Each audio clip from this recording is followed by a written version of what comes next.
This first part of today's session has done a good job at convincing me to swap over from ramping up sets on the weighted chin-ups to just straight sets with a certain weight.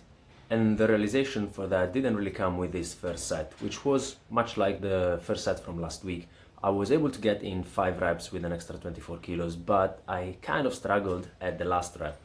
To be fair, I didn't really realize that this seemed to be a more congenial progression with this kind of weight up until I just rewatched all the footage.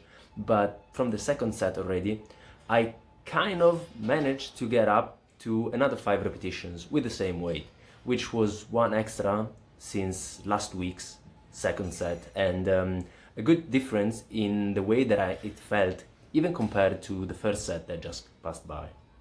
I don't know about what the real reason for this is, but when I'm thinking about the way that I used to progress these weighted chin-ups in the past, it was ramping up in weight each set and doing triples only.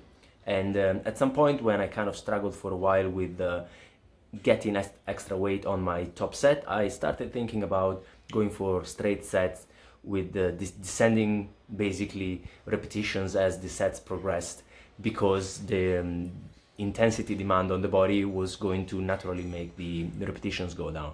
Which was definitely the case last week, where I was going for 5 in the first set, 4 in the second one, and 3 in the third one. But from this week already, with a weight that kind of made me struggle last week with 5, 4, 3, I did 5, 5, and 4. So that was already quite a big jump. I got 2 extra reps on a range which is between 10 and 12 overall repetitions for this exercise in this session here. So just in a few weeks, I noticed that the way that I am progressing this seems to be kind of effective compared to a bit of staleness from the previous way that I was dealing with this in the form of ramp-up sets. So I will be riding this wave for as long as it lasts, and if I can get to 6 reps next week on the first set, I will try and get another 5 and then another 4 and maybe another week at these 24 kilos, but depending on the way that they feel, I might be jumping up in weight sooner than I had anticipated.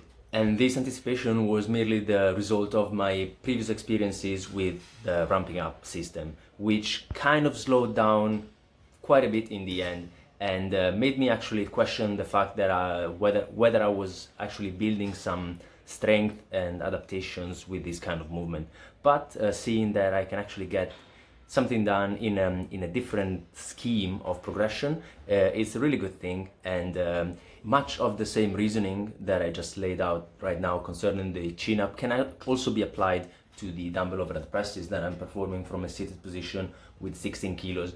A few weeks ago I had to jump from 14 to 16 a bit earlier than I would have liked, because I didn't really feel I had developed enough strength and endurance with 14 kilo dumbbells to warrant the jump to 16 kilos. But unfortunately the gym was really busy in that day, so there were a few things that I had to balance out, and I decided to go for the jump. And for the first couple of weeks, 16 kilos kind of felt heavy, and I was building from 8 repetitions over the last 3 weeks or so.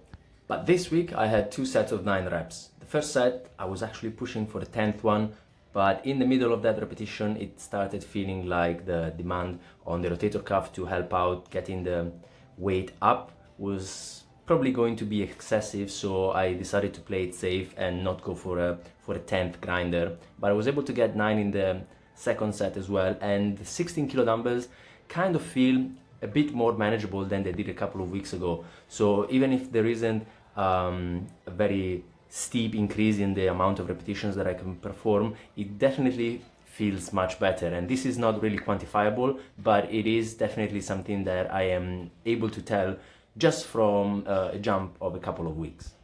It's one of those intangible things that it's really hard to convey through video alone. Just the simple fact that I'm able to pull the dumbbells into position much better than I used to be before.